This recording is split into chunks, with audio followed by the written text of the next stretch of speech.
from the heart of where innovation, money, and power collide. In Silicon Valley and beyond, this is Bloomberg Technology with Emily Chang.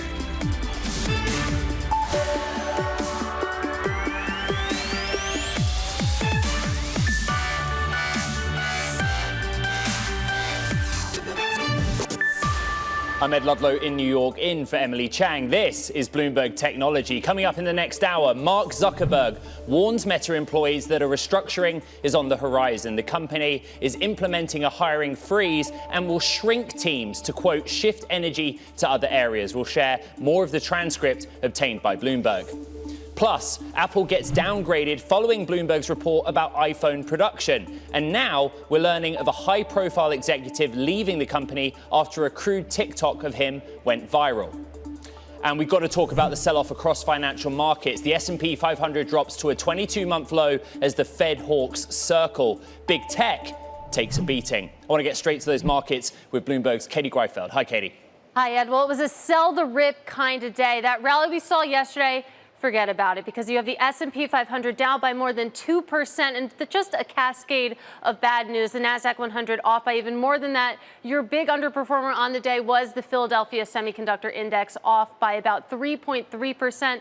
All of that coming against a backdrop of higher Treasury yields. But let's get specific and look at some of those single names. You had Apple falling, like you mentioned, after one of the most senior executives at the company left after that crude TikTok video. But the bulk of those losses came after that rare downgrade from Bank of America. And then moving on, we did have some news from Micron. We got those earnings after the bell. They came in weaker than expected. We had a weak forecast, Micron saying that sales will be $4.25 billion versus expectations of about $6 billion. Shares initially dropped more than 4%, Ed, but as you can see, little bit of a push higher in the after hours. All right, thanks, Kate. I want to stick with that Micron conversation and bring in Joanne Feeney, Advisors Capital Management Partner and Portfolio Manager. Joanne, give me a second while I bring you some of the headlines. Micron seeing fiscal first quarter adjusted revenue $4.5 billion. The estimate, of course, $6 billion. But some of the commentary around the slowdown in demand and supply catching up is pretty astonishing. We're down much more considerably in after hours. We paired some of those losses. What's your read on what we're seeing from Micron? Yeah, Ed, it's pretty clear investors were really expecting a pretty weak guide from Micron, and that's what they got. But I think they were reassured that Micron is cutting CapEx by 30%. That's what investors were looking for. It indicates that Micron is going to be real careful about adding to the problem. Clearly, we have a lot of supply from the memory makers and not enough demand, particularly because of the PC weakness that we're seeing. They expect PC shipments to be down 15% related to memory. And so, they're taking the right steps. But that just shows you memory is a very, very tricky place to invest. It's very cyclical. Well, let's try and throw this forward. We kind of look to Micron as if it's a crystal ball of what's to come in the global economy. What is the story when it comes to consumer electronics, and which geographies are we most concerned about? Well, I think we're seeing a worldwide slowdown in some consumer demand, and that's Micron is going to pick that up. The real question is what's happening beyond the consumer. In particular, we still have a lot of good data points that suggest auto and industrial remain strong. There are still shortages there. It's going to take probably another year to work those through. So, companies like Texas Instruments are well positioned for that. We continue to like them. We've held them for a long time for clients. The real question I think people are going to be looking for on the call as it continues is what's happening to cloud and data center. There's some concerns that firms seeing some consumer weakness might slow down their investments. But the long-term fact in that world is that data usage across all sorts of devices is going to continue to increase. We need wider pipes. We need more storage. So ultimately, companies that play into that area, while they might suffer a pause, are going to be really well positioned for the long term for investors. And a lot of them have gotten cheap, whether it's a Ciena or a Broadcom. Joanna, how did we get this so wrong? I remember talking to Ian King, Bloomberg News chip reporter, about the vision for a multi-quarter cycle that would just go on indefinitely. This was going to happen coming out of the pandemic. But that hasn't happened, has it? Yeah, I think what we got wrong, all of us, was there was so much spending during the pandemic. And that really came on the heels of a very strong period from like 2017 to 2019. Really through 2020 up until the pandemic. There were signs actually that inventory was starting to build before the pandemic hit. And then that got disrupted by the demand during the pandemic for PCs and everything else. And so now we're starting to see that side really come off. But let's not misconstrue the implications. I think cloud and data center remain strong. There are concerns that firms might take a bit of a pause on when they do the installations. But that ultimately does still look like a very strong segment of the market. So you really have to pick and choose your semiconductor companies to hold at this point. I love talking to you, Joanne, because you've spent a lot of time looking at the semiconductor industry, and you're an expert, but you're also looking at the markets more broadly, right? I'm looking at the Nasdaq 100 down significantly again. We're 4 days into the week. We're heading towards another tough week in global equity markets with a focus on tech. What is top of mind for investors right now? Are we still not convinced by the direction of travel for the Fed? Are we concerned about a global slowdown spurred by inflation? What is the story for you? There are some real solid risks out there for the global economy. I mean, the war in Ukraine is not trivial. There could be bigger risks from that. The energy situation is a concern. The amount that central banks around the world have to raise rates is a concern, and will that lead to recessions broadly? So the broad slowdown that I think folks are worried about really has yet to resolve itself into sort of how big, how deep, and how long it will be. And investors, are concerned about how much volatility they can stand. But if you have a long enough time horizon, you have to look back at history and recognize that the market sells off the most, right? But tend to do that before recessions begin, and they tend to start to recover before we even know officially that we've had a recession. And so for a long enough term investor, I mean a year, 2 years, 3 years, there are some pretty good opportunities out there, but one has to be able to stomach the volatility, which doesn't look like it's going to go away anytime soon. Stomaching the volatility, that should be my daily job title. Advisors Capital Partner Joanne Feeney, thank you. Let's get back to our top tech story. Meta has announced a hiring freeze and warned employees of a restructuring, the Facebook parent's first ever headcount cut. Let's bring in Bloomberg's Kurt Wagner, who broke that story, but also Bloomberg Intelligence senior analyst Mandeep Singh to discuss. Kurt, I want to start with you. Set the scene for us. What did we learn in the course of our reporting on Thursday? Yeah, so this was during a Q&A that happens weekly between Mark Zuckerberg and all employees at Meta, and he said, hey, I promised you I was going to come back with some, ideas about where the budget's headed for 2023. And the big news is there's going to be a hiring freeze, and that it sounds like most teams within Meta are going to see their budgets reduced next year. And so how exactly that's going to play out within each individual team is going to be different. In some cases, when someone leaves a team, they're just not going to fill that role again. Some people are going to be moving from team to team. And then in some cases, they're going to be kicking out low performers, right? Which is a pretty drastic thing that we haven't seen at Facebook in a long time or ever. And so this really just feels like a moment, right? This company that has been growing and expanding for 18 years, finally hitting a bit of an issue here. I want to show you both some of what Mark Zuckerberg told Meta employees on Thursday. These comments obtained by Bloomberg News. There are a number of ways to reduce the size of a group. Some teams will transfer people to other teams that are growing. A lot of teams will choose not to backfill when somebody departs. But ultimately, Kurt, he used the word shrink. Two questions. This is a company that historically has not reduced headcount. But what is the reality of what we're talking about here? Yeah, we didn't get specific numbers. You may recall last week, the Wall Street Journal had a report that Meta might cut costs by 10%, but that wasn't clear if that was just headcount or other things. But again, as you point out, this is not a company that has normally or historically ever done this kind of thing. So any idea of shrinking that headcount from 2022 to 2023 is a huge deal, because I think last quarter they added almost 6,000 employees in the quarter, right? So the idea that they're going in the other direction all of a sudden is pretty notable. All right, let me bring in Bloomberg Intelligence senior tech analyst Mandeep Singh. This is a company that faced headwinds on the bottom line and actually the top line as well. What is your reaction to this news? Well, the one thing is we know every company in this space is doing that. So you heard that from Alphabet, Snapchat. So it's not a total surprise that they announced a hiring freeze.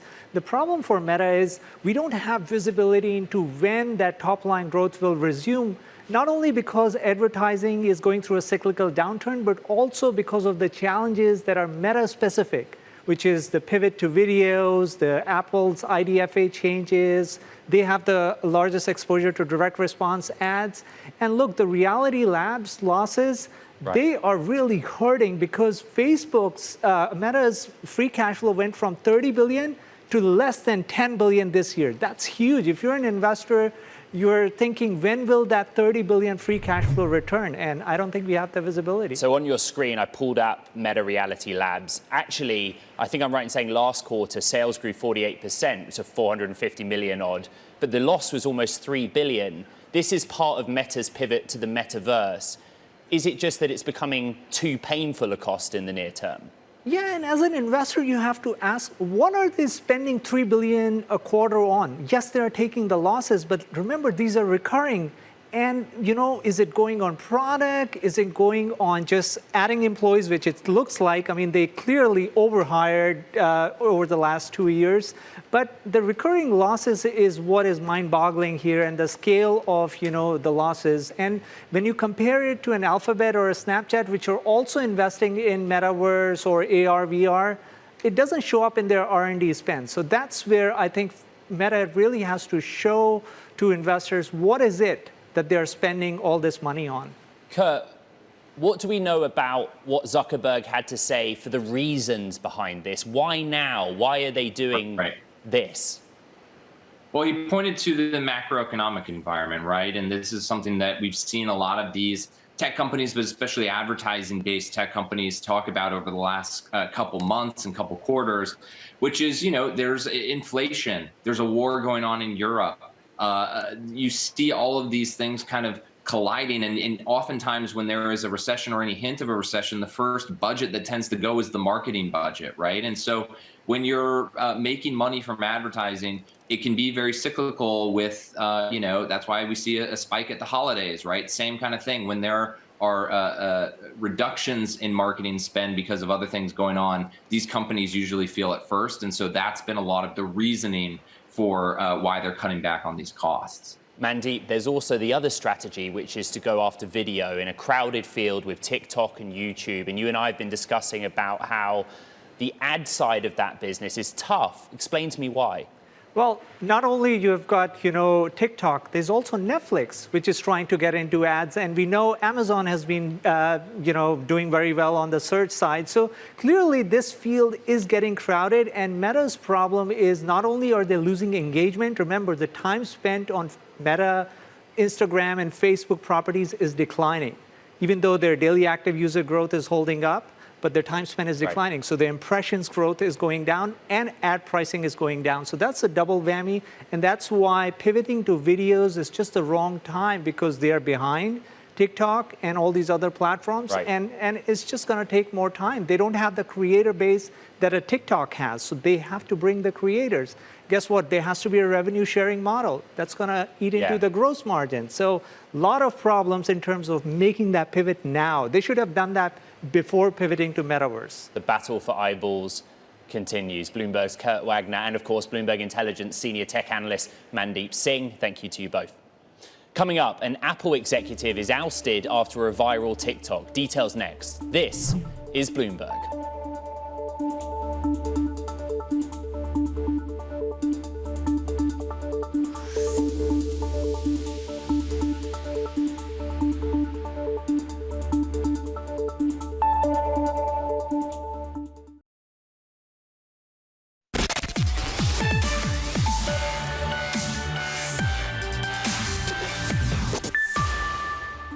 More bad news for Apple this week. Shares plunged by as much as 6% Thursday, wiping $120 billion from its market value. Now, Bloomberg has learned one of the company's senior executives is leaving after a TikTok emerged of him making an off-color joke. Bloomberg's Mark Gurman is here to explain. Mark, what did you learn in the course of your reporting on Thursday? Today, we reported that Tony Blevins, Apple's longtime vice president of procurement, been at the company for about 22 years or so. He is leaving the company after he appeared in a very viral video that aired earlier this month on Instagram and TikTok. And in the video, he made some crude comments. This is a TikTok and Instagram account by a creator named Daniel Mack. He goes up to people at car shows in Beverly Hills, elsewhere in the world, goes up to people and asks them if they're driving a fairly expensive car, what they do for a living, and Blevins' response was clearly not in line with what Apple felt was acceptable, leading to his departure now from the company. As you said, Tony Blevins, as a senior executive, but essentially head of procurement for Apple. That's a massive role. What projects has he been involved in? What deals has he done for the company?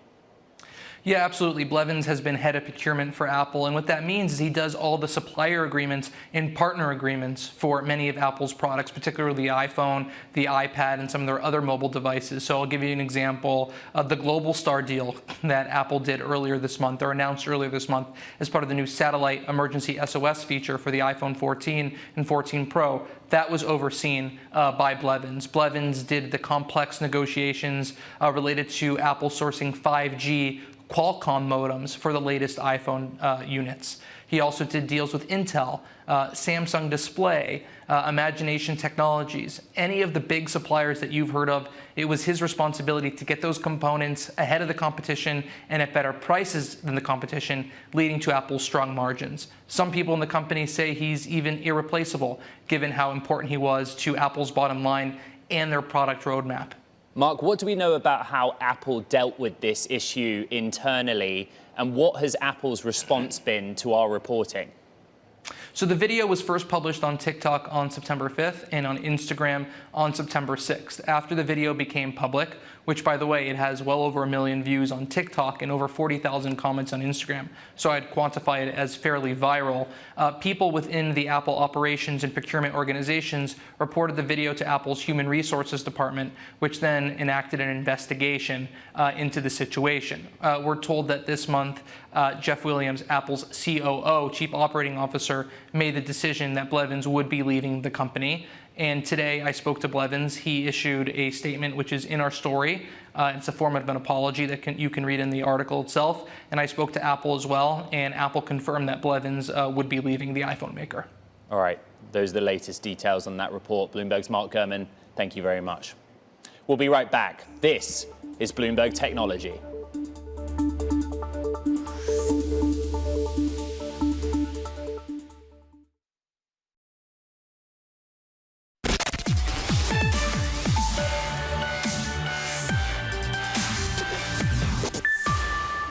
Amazon is boosting pay for hourly workers in the US. The online retailing giant says the move will raise the average starting wage for most frontline employees in warehousing and transportation to $19 an hour. Bloomberg has learned that Amazon will close all but one of its US call centers and shift hundreds of office employees to remote work. That's a move that would help save money on real estate. But there are headwinds for Amazon's M&A ambitions. Senator Elizabeth Warren of Massachusetts says she and other lawmakers have asked the FTC to reject Amazon's proposal to buy iRobot, that according to a report from Axios. Last week, the FTC asked Amazon and iRobot to send additional information about the proposal. On Wednesday, Amazon's senior vice president of devices told me he feels confident the deal will go through.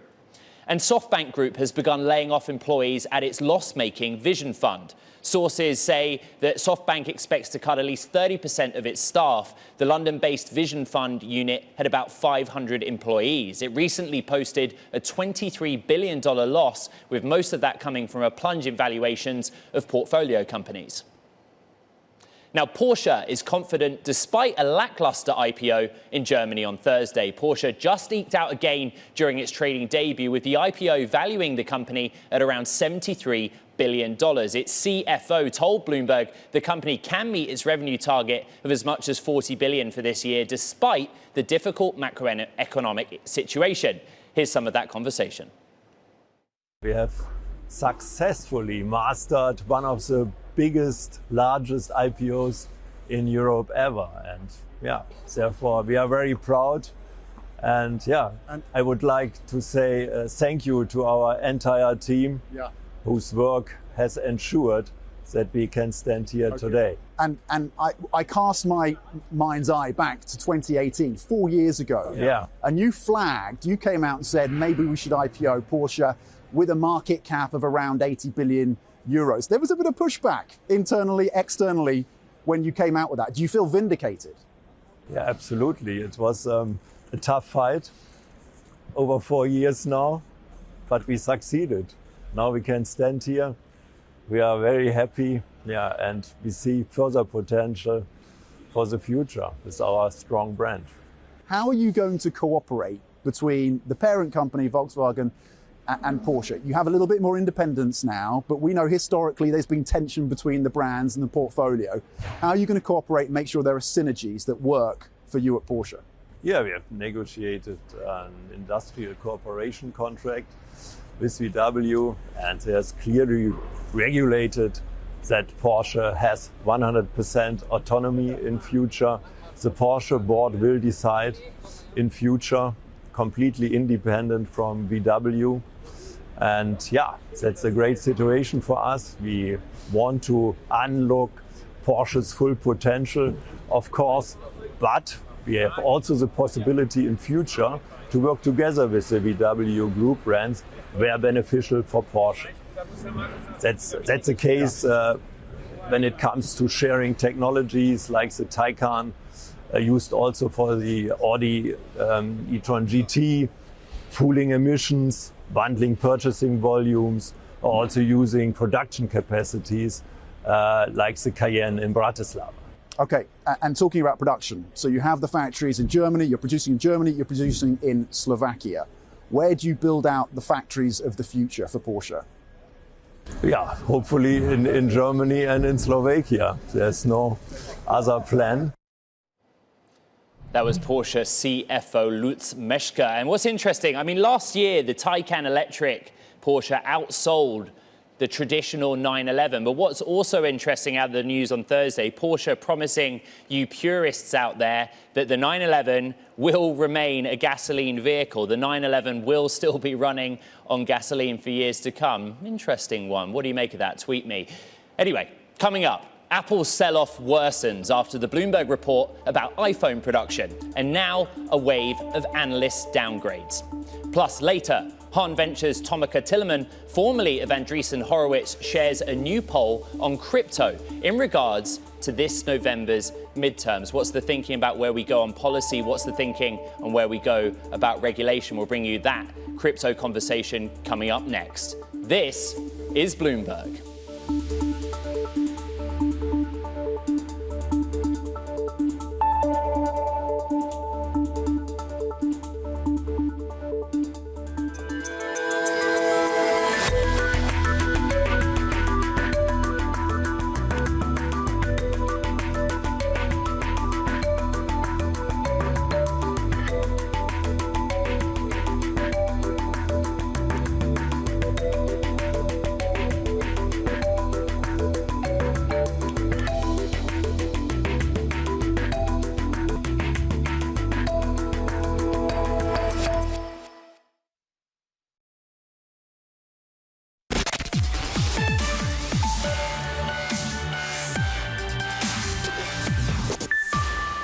Welcome back to Bloomberg Technology. I'm Ed Ludlow in New York. India plans to boost the financial incentives it offers makers of tablets and laptops to manufacture them in the country. It's part of Narendra Modi administration's effort to woo companies like Dell and Apple, and a challenge to China as the main tech production base. The plan is to offer as much as $550 million per manufacturer, according to a document seen by Bloomberg News.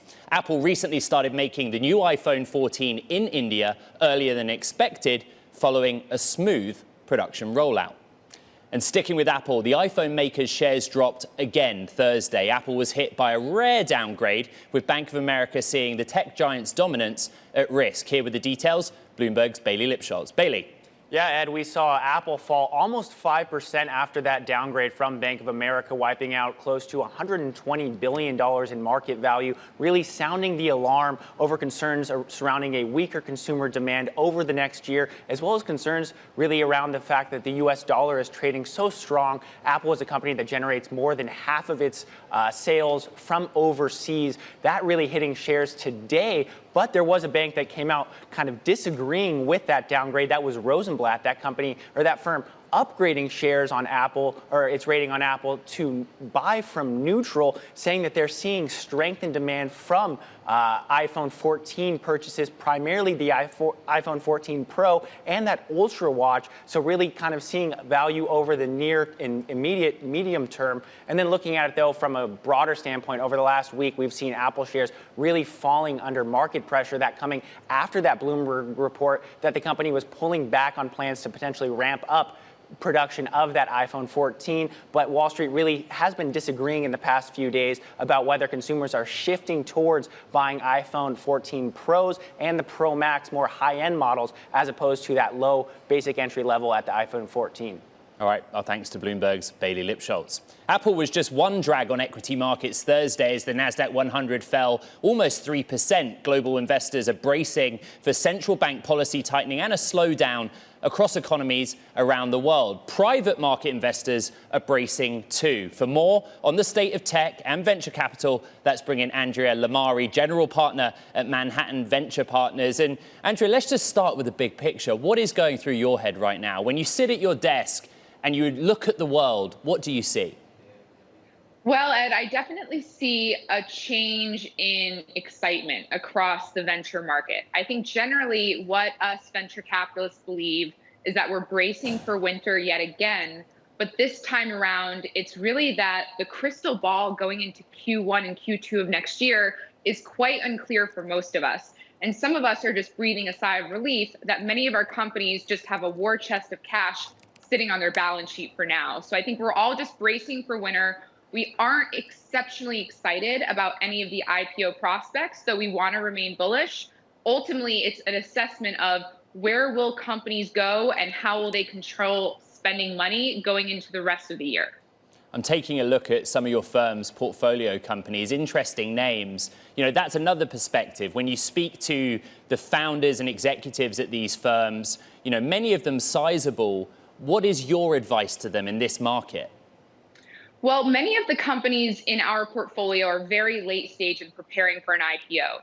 Quite frankly, we believe that there's a three-step formula for the companies that are preparing for IPOs going into the remainder of the year, as well as Q1 and Q2.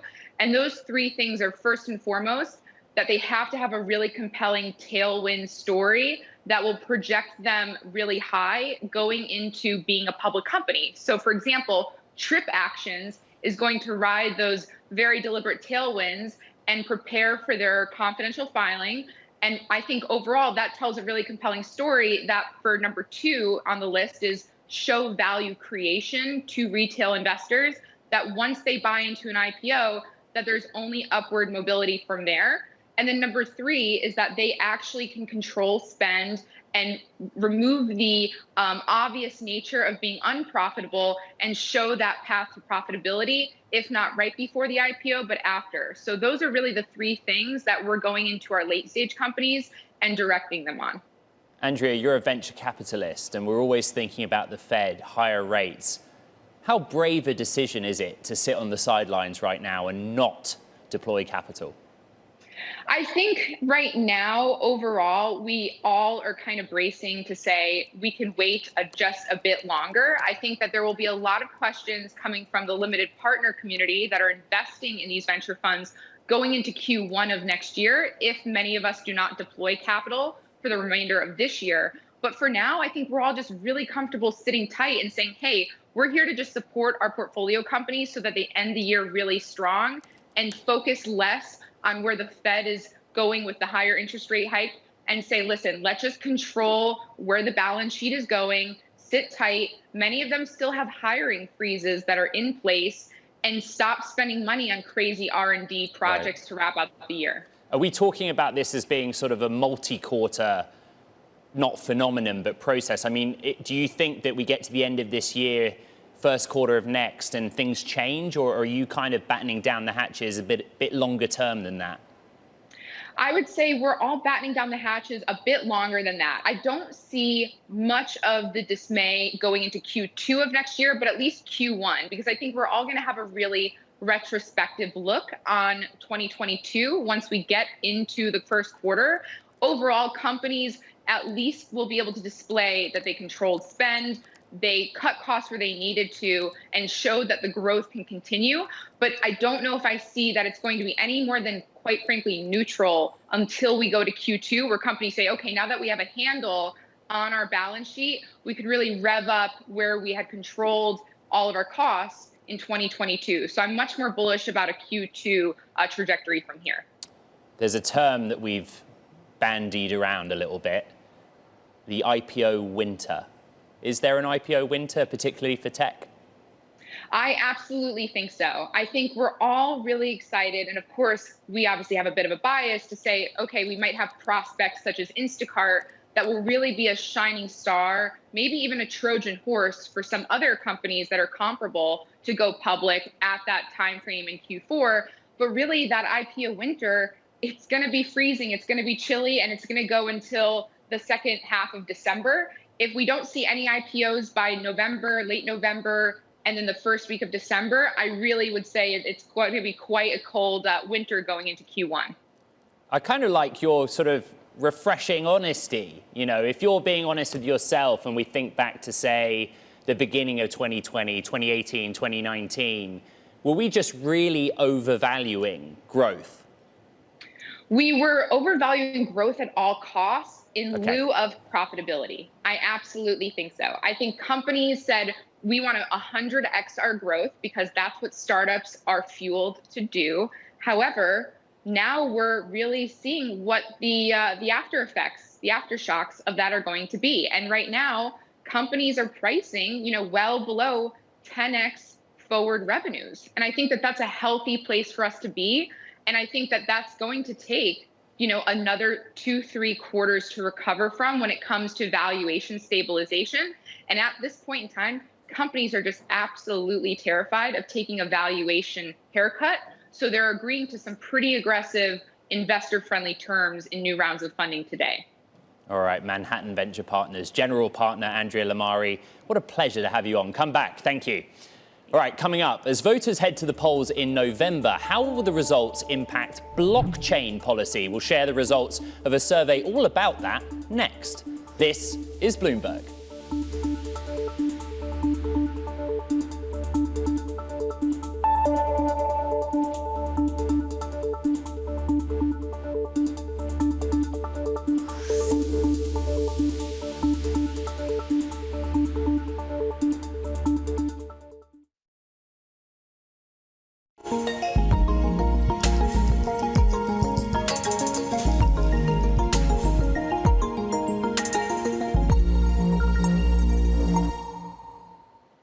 All right, time for our daily crypto report. Bloomberg's Sonali Basak, take it from here.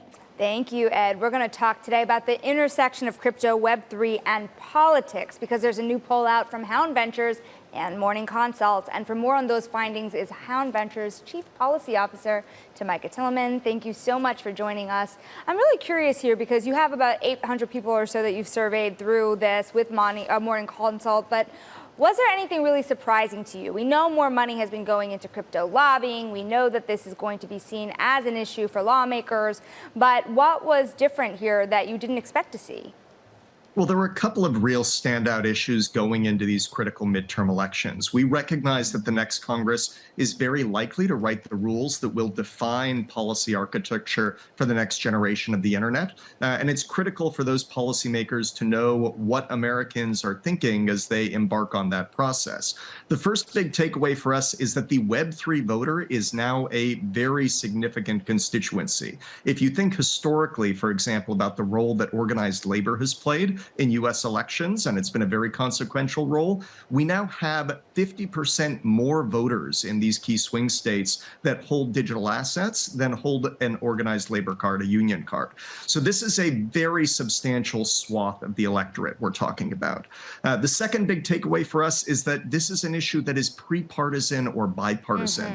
There are substantial majorities of voters that say they will vote against. They'll be less likely to vote for candidates who aren't in favor of or supportive of constructive policymaking around the future of Web3. Now, Tamika, on that note, really quickly, because, you think about this as either a bipartisan issue, but, on one hand, voters seem to be more likely to oppose candidates who stand in the way of policies, but they are slightly leaning towards Democratic senators. Why is that the case? Traditionally, the Democrats have been tougher on the financial industry and technology. So why in this instance are you expecting that not to be the case? Well, as a group, Web3 voters tend to be younger, they tend to be more diverse, and they tend to be solidly middle class. And at least in a couple of those categories, you do see close alignment, broadly speaking, with the Democratic Party. Again, the fascinating thing to us on the whole is the degree of unanimity that we find across party lines and across ideological lines when it comes to these results. This is one of the last bastions of true bipartisanship in American public policy today.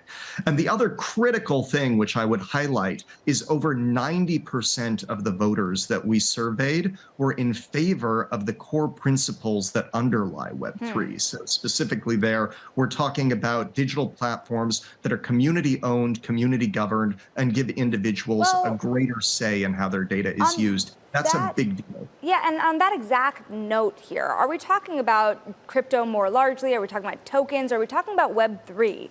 What part of the spectrum here are voters really interested in and seeing more policy being thoughtful towards? Well, over 75% of voters feel that big tech has too much power in their lives. They are looking for an alternative to a digital framework that frankly isn't working very well. It's neither desirable nor sustainable, and growing numbers of the electorate are, I think, cluing into that fact. What we see is that there is a broad appreciation of the potential that Web3 has to create an internet that gives more opportunity to more individuals and democratizes access to a lot of the financial and digital tools that have historically been the domain of very small numbers of people. And voters are responding to that in a big way. Now, do you think that in any fashion this will be a single issue voter kind of situation here, given so much else is happening, especially in the economy, when you see a lot of people really burn from inflation here? Do you and a war going on in Europe? To what extent does this fall into all of the other issues that are happening in America today?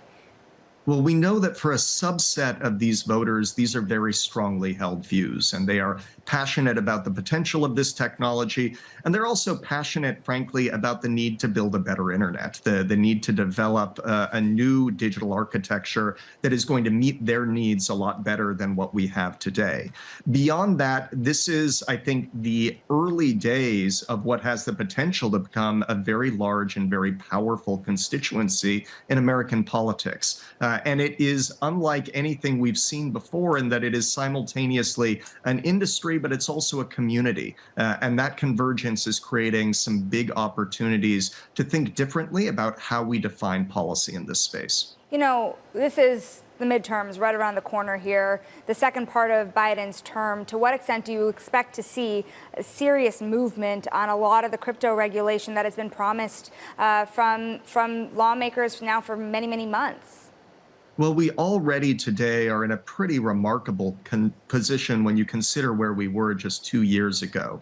The fact that we have multiple very serious bipartisan pieces of legislation working their way through Congress, a very serious executive order that's forging a whole of government approach to digital assets and Web3. All of these are promising signs. We've certainly got a long way to go, and my assumption is that a lot of the legislating, at least, is going to fall on the shoulders of the next Congress. But the fact that there is a real opportunity to create the cornerstones, to establish the cornerstones of what this new digital policy framework will involve is something none of us should take lightly, and frankly, why these elections and the voters that decide them are so important.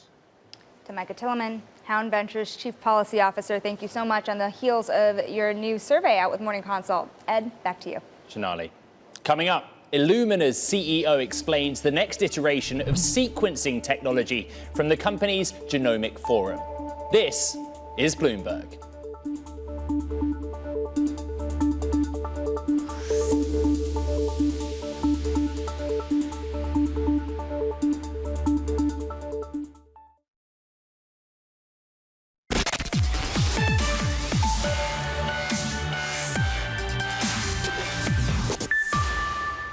This week, the company Illumina is hosting the Genomics Forum in San Diego. It includes speakers from Barack Obama to Bill Gates. And Thursday, Illumina announced its first new sequencing technology in more than 2 years. The company says it can read a person's entire genetic code for as little as $200 a pop. Here, for a Bloomberg exclusive on the announcement, is Illumina CEO Francis D'Souza. Francis, talk to me about the technology that's gone into this latest iteration of sequencing tech. What have you actually done to update it?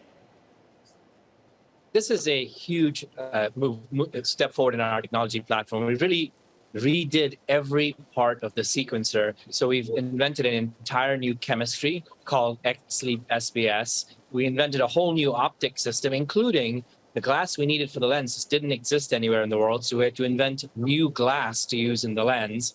We've invented a whole new data path with high performance compute on the machine itself. So really, this has been just a ground up redo of our sequencer platform so that we could get a major step change in terms of performance and really bring the price of sequencing, of genomic sequencing, down for the market. We're also able to make this a more sustainable product and eliminate the need for the cold chain. So before that, you needed dry ice to ship the reagents to run the machine to the labs around the world. And you don't need that anymore. And so this makes a sequencer accessible to countries around the world that don't have access to cold chain. So it's a big step forward in accessibility. Francis, your ultimate goal is a $100 genome. You're at $200. Is this just you playing it safe? Our path, our strategy as a company has been to drive the prices down, and we've done that over the course of many years. When we first launched our sequencer in 2007, the price to sequence one genome was $150,000, and that was a breakthrough price in the market. We've gone from $150,000 a genome to $200 a genome in that time frame, 2007 till today. So greater than 99% price reduction, and we're not stopping there. We believe to make genomics accessible to everybody and have the difference in healthcare that it can, we need to keep going. Does this once again make you the market leader, the tech leader? Do you leapfrog back to that position of leadership? We really believe that in order to move the market forward, we need to drive more innovation to make sequencing accessible. At this point, we do believe that our products represent the best sort of value proposition to customers in terms of performance and price. But look, the reality is we're very early in this market, right? If you think about the market opportunity in front of us, we still have largely untapped the medical need for genomic sequencing. So the vast majority of the market is still in front of us, a lot of innovation to do to really open up the markets as we think they need to be. I want to ask you about the reality of this for your customers. We're talking about labs, right? Complicated, sophisticated labs. You're talking $200 genome, but it's an expensive cost for them. What have your pre-orders been like? What has the initial interest from your customer base been? Well, the early response has been phenomenal. We gave a sneak peek to a few customers before I did the announcement this morning, and every single one of them pre-ordered. So we're at this stage now where we're taking orders. We ship the instrument in Q1 of next year, so a few months from now, and we're going to be taking orders between now and then. The response has been strong on a number of fronts. People really appreciate the price reduction. People love the sustainability features, so reducing the waste and the plastic. And we had a couple of customers come to us in tears about the fact that you no longer need a cold chain. So this product is now available in parts of the world that just didn't have access to high throughput sequencing. Francis, your $7 billion deal for Grail was vetoed by the European Union. At this stage of the process, do you give up? The deal for Grail is an important one because, as you know, we invented with Grail was a blood test that can find 50 types of cancer across stages. That's life-changing because we know that 10 million people a year die of cancer. And we also know that if you catch a cancer early, your odds of surviving are so much higher than if you catch it late. Now, 70% of the people who die from cancers that are caught at late stages. So by doing the blood test, by rolling out Grail's blood test more broadly, we believe that has the potential to save many lives around the world. And we can roll it out more broadly than Grail could on its own. So it's important. We're going to continue through the process to see if we can win on appeal with the European Commission. All right, Illumina CEO Francis D'Souza, a pleasure to have you on the program. That does it for this edition of Bloomberg Technology. Friday, we'll have Katie Horn of Horn Ventures to talk about her bets for the future of the internet. Don't forget to check out our podcast. You can find it on the terminal, on Apple, Spotify, and of course, iHeart. This is Bloomberg.